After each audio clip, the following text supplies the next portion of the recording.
नमस्कार, मैं शारदा पांडे आसान ज़िंदगी के किसी एपिसोड में आपका स्वागत करती हूँ। जैसे कि महाशिवरात्रि पर्व आने वाला है तो आपको बताऊंगी महाशिवरात्रि पर्व के बारे में कि कब है, 18 फरवरी को है या 19 फरवरी को है और क्या क्या शुभ योग पड़ रहे हैं।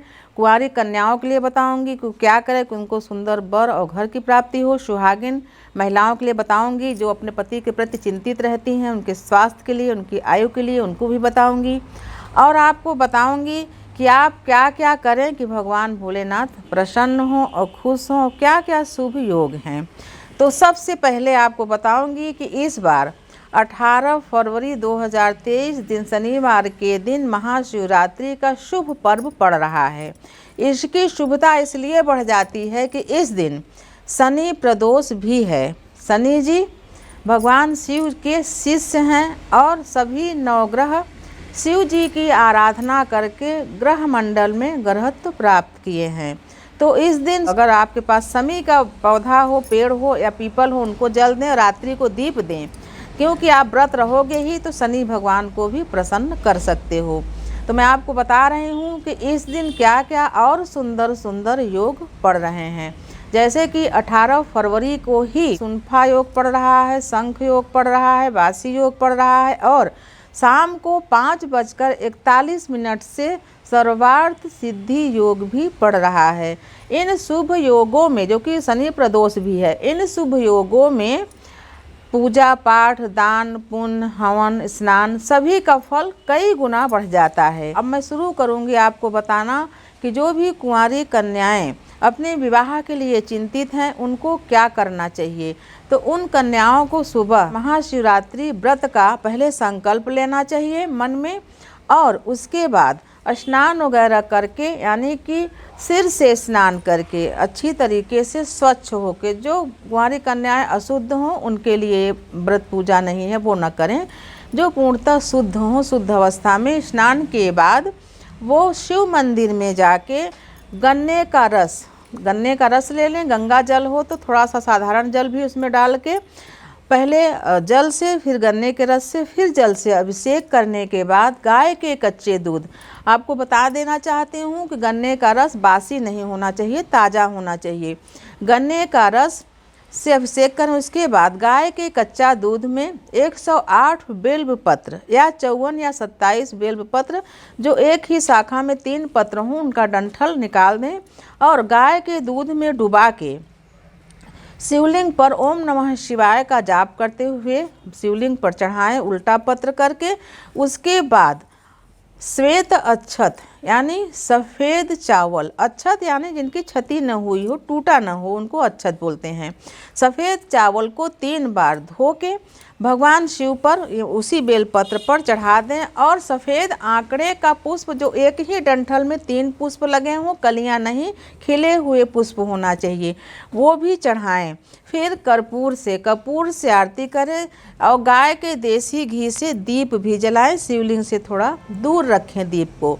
फिर सफ़ेद अक्षत और पुष्प लेकर सुख आसन पर बैठ के शिव और पार्वती जी से अपने सुंदर वर और घर की प्राप्ति के लिए बोले और कि हमको सुंदर घर और वर की प्राप्ति भगवान अति शीघ्र कराओ, आपकी मनोकामना पूरी होगी। उसी तरीके से सुहागिन महिलाएं जो हमसे जुड़ी हुई हैं, हमारे सब्सक्राइबर हैं, हमारे व्यूवर हैं, वो हमारे कई वीडियो में बताने से ये महाशिवरात्रि का व्रत शुरू कर दी हैं।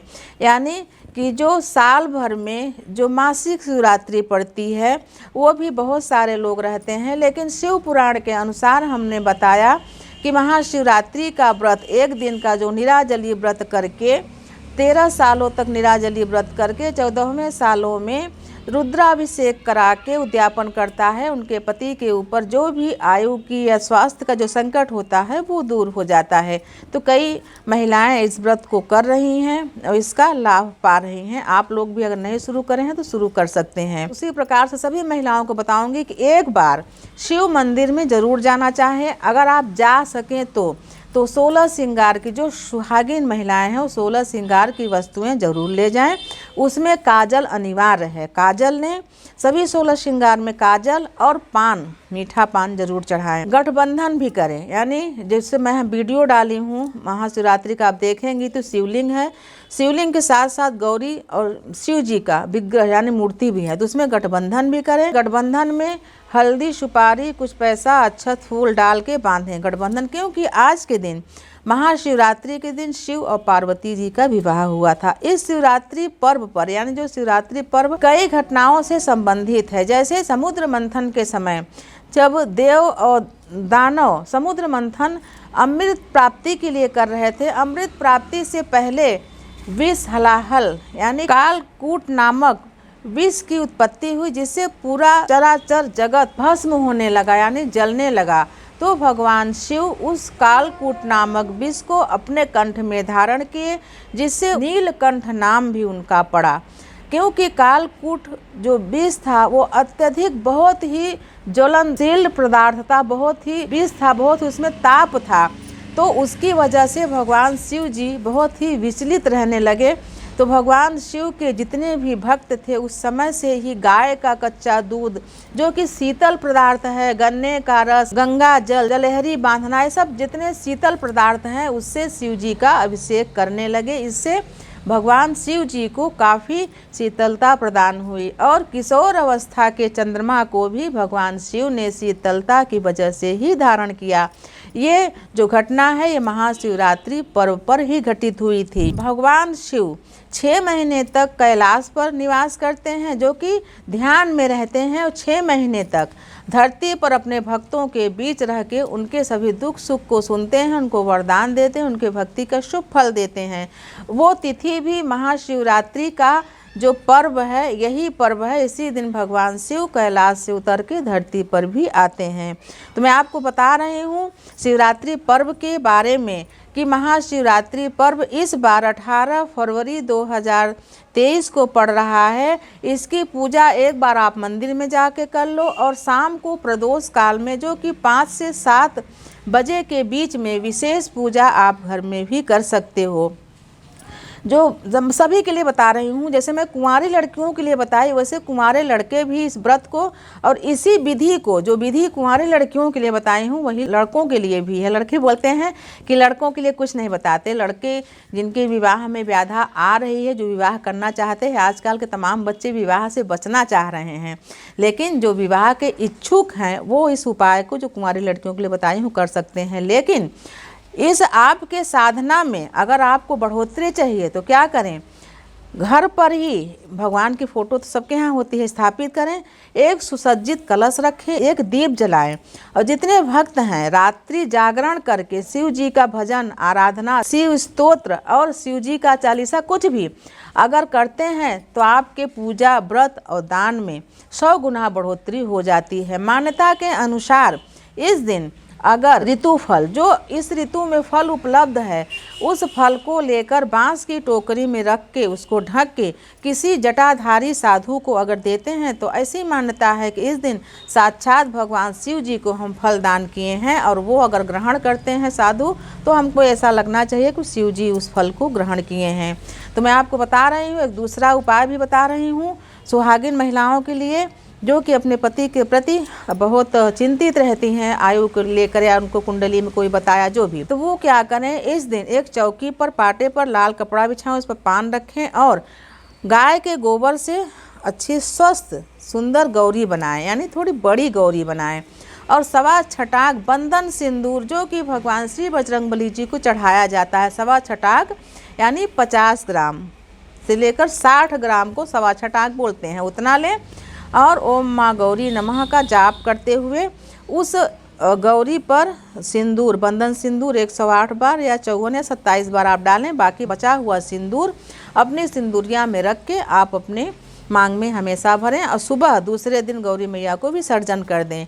ऐसा भी करने से इस दिन महाशिवरात्रि के दिन माँ गौरी आपके पति को दीर्घायु होने का, स्वस्थ होने का आशीर्वाद देती हैं। भगवान को कोई बहुत सारी चीज़ें नहीं चाहिए, बहुत कुछ नहीं चाहिए। उनको क्या चाहिए, बेलपत्री, समी पत्र, आंकड़े का पुष्प, जौ की बाली, चना बूट, गन्ने का रस नहीं मिलता ताज़ा तो गन्ना होता है उसको ही काट के चढ़ा सकते हैं। यही सब चीज़ें भगवान शिव जी को अति प्रसन्न हैं। जो त्रिदेव हैं उन सभी तीनों त्रिदेवों में भगवान शिव अति सुंदर हैं। कर्पूर गौरम करुणावतारम, इसलिए स्तुति भी भगवान विष्णु ने गाया है।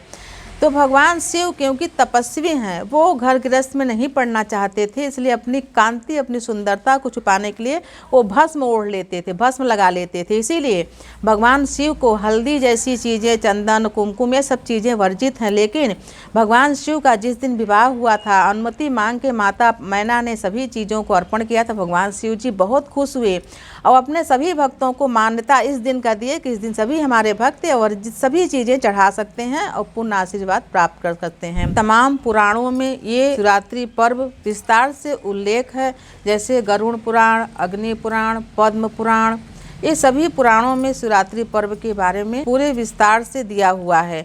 तमाम लोग हमसे पूछ रहे हैं कि शिवरात्रि पर शिवलिंग लाएं या नहीं लाएं, तुमको मना कर देते हैं। मना इसलिए करते हैं कि तमाम ये जो विग्रह होते हैं, जैसे शिवलिंग हुआ, लड्डू गोपाल हुए, शालिग्राम हुए, तुलसी हुई, 6 इंच की जो मूर्तियां बोलती हूँ, इन सब को स्थापना करने के बाद इनका पूजन भी करना चाहिए। अगर आप इनका पूजन कर सकते हैं, शिवलिंग को रोज जलाभिषेक कर सकते हैं तो जरूर लाएं। ना अगर कर सकते हैं, सिर्फ शिवरात्रि के दिन पूजा करना चाहते हैं तो बिल्कुल नहीं, आप मंदिर में जाके पूजा करें। तो मैं आपको महाशिवरात्रि के पर्व के बारे में बताई हूँ कि संध्या पूजन प्रदोष काल में करें, एक बार मंदिर जरूर जाएं, जागरण जरूर करें।